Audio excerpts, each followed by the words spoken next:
نبی کریم صلی اللہ علیہ وآلہ وسلم اور اللہ عز و جل اور قرآن مجید کی جو گستاخ ہیں، بے ادب ہیں، ان کا انجام قرآن اور احادیث کی روشنی میں ہے۔ کلام مجید فرقان حمید میں جب یہ آیت نازل ہوئی وَأَنذِرْ عَشِيرَتَكَ الْأَقْرَبِينَ،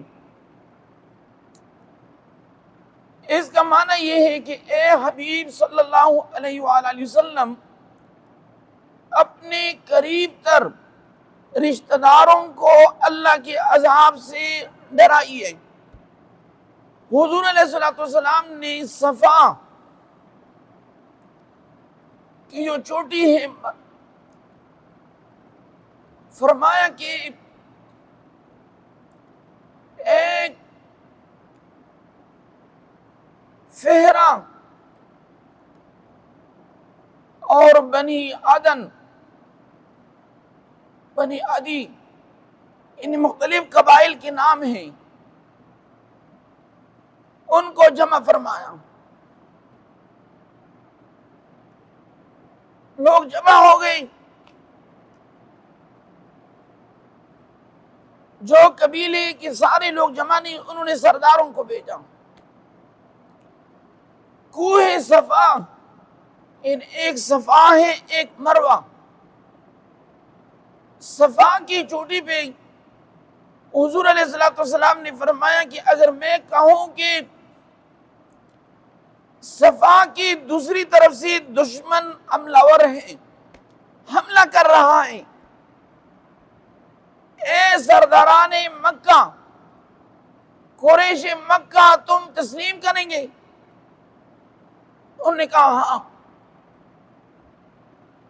آپ صادق الامین ہوں، صادق بھی ہوں، سچی بھی ہوں، اور امانتدار بھی ہوں، امین بھی ہوں۔ تو حضور صلی اللہ علیہ وآلہ وسلم نے فرمایا کہ سنو، ایک اللہ کی عبادت کرو، وحید اللہ وَاعْبُدُوا اللَّهَ لَعَلَّكُمْ تُفْلِحُونَ، ایک اللہ کی عبادت کرو، اللہ کو ایک تسلیم کرو تاکہ تم کامیاب ہو جاؤ۔ ابو لہب نے کہا کہ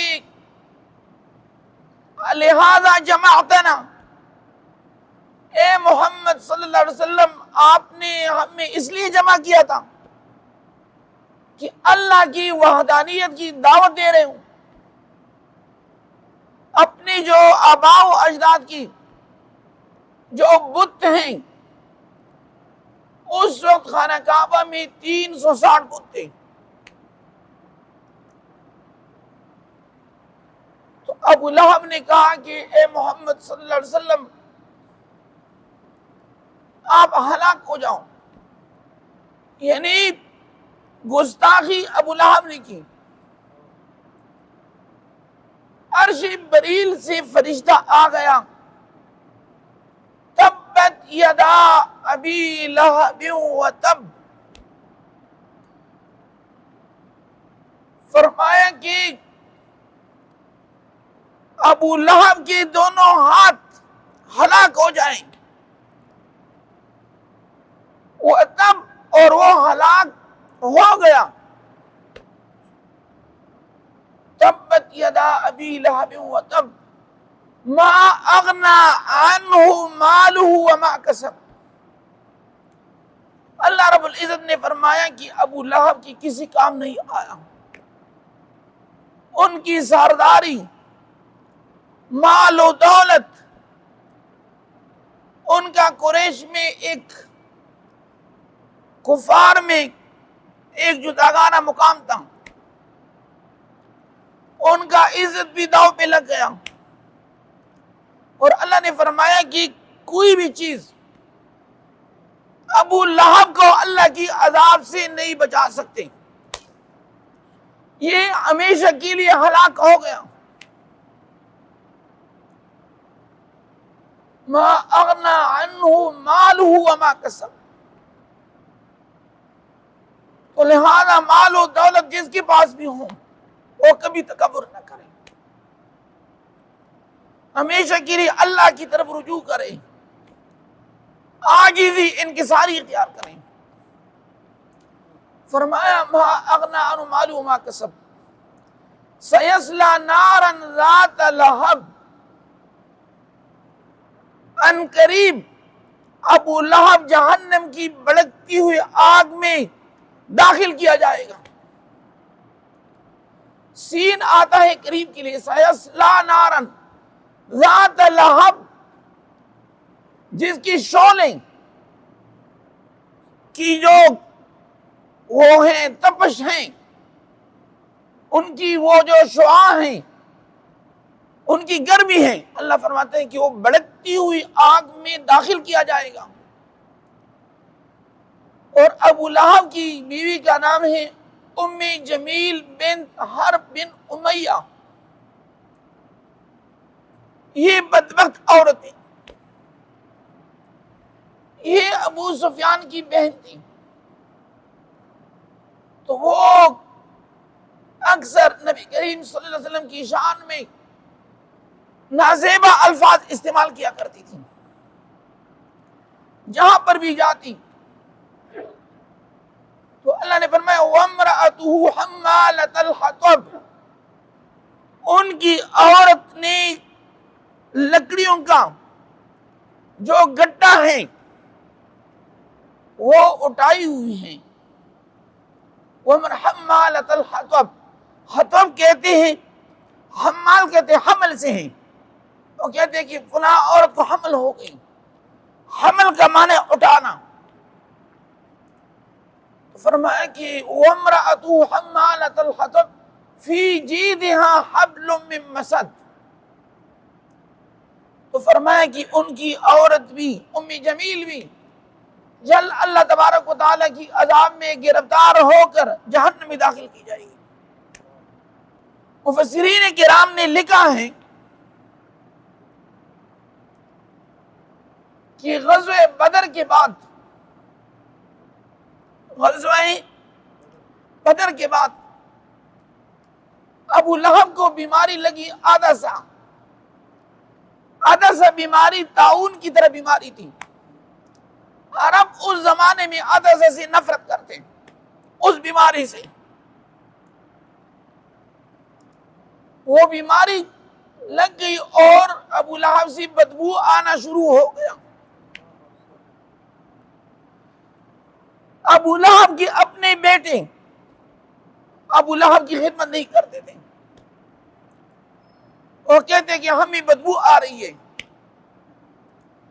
ہم ابو لہب کے قریب نہیں جا سکتے، اور تقریباً 7ویں دن ابو لہب مردار ہو گئے۔ 3 دن تک ان کے بیٹے تدفین کے لیے نہیں جاتے۔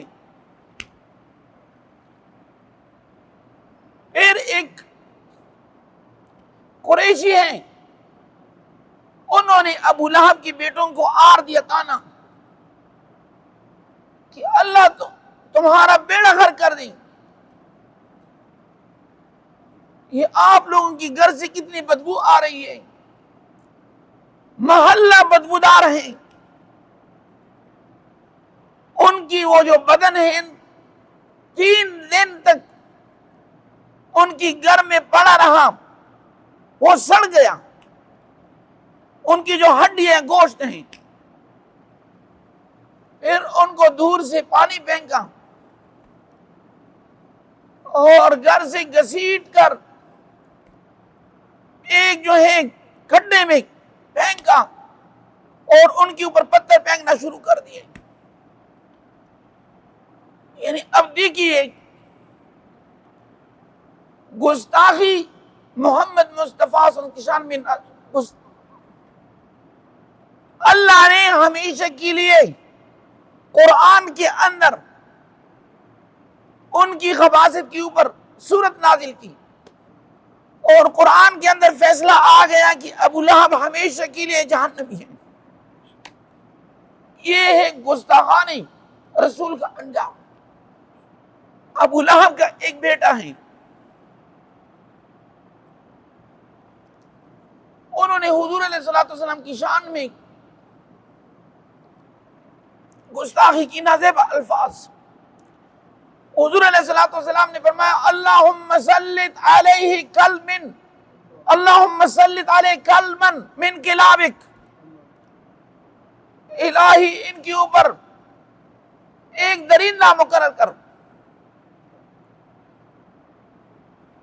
ابو لہب نے یہ حضور علیہ السلام کی دعا سنی. ابو لہب اس بیٹے کو سفر کے لیے نہیں چھوڑتے تھے، گھر پر ہی ان کو رکھا تھا. میں نے کہا محمد صلی اللہ علیہ وسلم نے ان کو بدعا دی ہے، اور محمد صلی اللہ علیہ وسلم اللہ کے بہت لاڈلے اور پیارے ہیں، ان کی دعا قبول ہے، تو میرے بیٹے کو کچھ نہ ہو جائے. مجبوری کی تحت شام کی سفر میں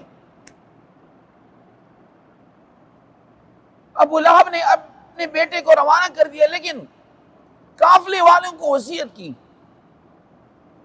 کہ جو میرا بیٹا ہے محمد صلی اللہ علیہ وسلم نے ان کو بدعا دی ہے، خبردار جہاں پر بھی آپ لوگ سٹے کریں تو ان کی حفاظت آپ لوگوں کی نگرانی ہے، کیونکہ یہ سردار تھے. تو وہاں پر شام کے راستے میں عیسائیوں کا وہ جو گرجا ہوتے ہیں چرچ، وہاں پر انہوں نے پڑاؤ کیا. تاریخ نے لکھا ہے کہ بہت بڑا قافلہ تھا، قافلے کے بالکل درمیان میں ابو لہب کے بیٹے کو سلایا. جب رات 1-2 بجے کا ٹائم تھا، وہ پادری جو عیسائی ہے انہوں نے تاریخ میں لکھا ہے کہ وہ بیڑیا آ گیا جنگل سے، یعنی سارے کافر تھے، اللہ اور رسول کے منکر تھے. وہ جو بیڑیا ہے ہر بندے کو بو کرتے، ان کو سونگتے. بالآخر انہوں نے درمیان میں چھلانگ لگائی. ابو لہب کے بیٹے کو جب سونگا، ان کو گلے سے پکڑ کر خون چوسا اور باہر پھینکا. تو تاریخ نے لکھا ہے کہ جو گستاخ ہوتے ہیں بے ادب، وہ جنگل کے جو جانور ہوتے ہیں، حالانکہ اب دیکھیے جنگل کے جانور ہوتے ہیں، وہ یہ سمجھتے ہیں کہ یہ کافر ہیں، اللہ کو بھی نہیں مانتے، رسول کو بھی نہیں مانتے، لیکن ہے انسان. لیکن دوسرا وہ ہے کہ کفر کے ساتھ ساتھ نبی آخر زمان محمد مصطفیٰ صلی اللہ علیہ وسلم کی شان میں انہوں نے بے ادبی کی ہے. تو بیڑیا نے ان کو سونگا اور بے ادبی کی جو بدبو ہے ان سے آ رہی تھی. تو لہذا آپ لوگوں نے سنا ہوگا یہ جیو نیوز، انہوں نے 10 محرم الحرام کو محمد مصطفیٰ صلی اللہ علیہ وسلم کا، لیکن اللہ کی شان کو دیکھیں، اللہ نے محمد صلی اللہ علیہ وسلم کے سایہ پیدا نہیں کیا ہے، تو شبیہ کہاں سے آ گئی؟ تو انہوں نے حسنین کریمین حضور صلی اللہ علیہ وسلم. اب پہلے ہم یہاں پر احتجاج ہوا کرتا تھا کہ ڈنمارک ہیں، فرانس میں خاکی شائع ہو گئے. اب دیکھیے پیسہ، انہیں پیسے کی بلبوتی، یہود و نصارہ جو کہتے ہو کہتے کہ جی چلاؤ، یعنی یہود و نصارہ کی پجاری ہم مسلمانوں کی سب کے اندر آ گئے. وہاں سے جو اشارہ ملتا ہے، لیکن مسلمانوں نے اس کا بائیکاٹ کرنا ہے، خصوصی طور پر پیمنا۔ لیکن اس کے ساتھ ساتھ پاکستان کی جتنی بھی چینل ہیں، ہر چینل کے اوپر پیار محبت کی ایڈورٹائزمنٹ۔ گھر میں ٹیلی ویژن دیکھتے ہیں تو والدین بھی بیٹھی ہوئی ہیں، ان کی بیٹیاں ہیں، اور وہاں سے جو ہے نا لڑکا اور لڑکی پیار کی، یعنی کوئی ایڈورٹائزمنٹ جیو نیوز ARY ہے، یہ سما ہے، تمام چینلز کے اوپر یہود و نصارہ کے ایڈ چلائے جاتے ہیں، اور ان کا جو اصل سلطان صلاح الدین ایوبی رحمت اللہ تعالی علیہ فرماتے کہ اگر جس قوم کو آپ نے بغیر احتیاط کے فتح کرنا ہے، ان کی نوجوان کو بے حیا کرو، ان کی نوجوان نسل میں بے حیائی پھیلاؤ خود بخود۔ تو موجودہ وقت میں خصوصی طور پر، لیکن 78 سالہ تاریخ ہے پاکستان کی، آسیہ ملعونہ کہاں چلی گئی؟ یہاں پر ان کی پیداوار ہیں، ان کے لوگ ہیں، ان کو ڈالر دیتے ہیں، راتوں رات ان کو ماوراء عدالت، عدالت سے ہی ڈاکٹر عافیہ صدیقی وہ کہاں چلے گئی، کس نے دی؟ تو غرض یہ ہے، اور ہم دعائی کر سکتے ہیں، چونکہ ہمارے پاس کچھ بھی نہیں ہے، یہ ہے کہ ہم زبان سے ہی ان کو برا کہہ سکتے ہیں، قرآن اور احادیث سے ان کی رد کر سکتے ہیں، لیکن جو مقتدر ادارے ہیں، اقتدار ہمیشہ کے لیے نہیں رہتی، ہمیشہ کے لیے کسی نے اقتدار کے اوپر رہنا نہیں ہے، تو لہذا جیو نیوز ARY یہ تمام چینل جن کے اوپر گستاخانہ ڈرامے چلتے ہیں، فلمیں جنب چلتی ہیں، بے حیائی، خصوصی طور پر پہلے ذکر کیا کہ پیمرا کو چاہیے کہ بے حیائی کے جو مواد ہیں، ایڈورٹائزمنٹ ہیں، مسلمانوں کی جو نوجوان نسل ہیں ان کو گمراہ کر رہے ہیں، ان ایڈورٹائزمنٹ کے اوپر پابندی، اور جیو نیوز کو ہمیشہ کے لیے سیل کیا جائے، ان کو بند کیا جائے، تاکہ ہمیشہ کے لیے پاکستان میں یا کسی بھی اسلامی ملک میں کوئی بندہ یہ جرات نہیں کر سکے۔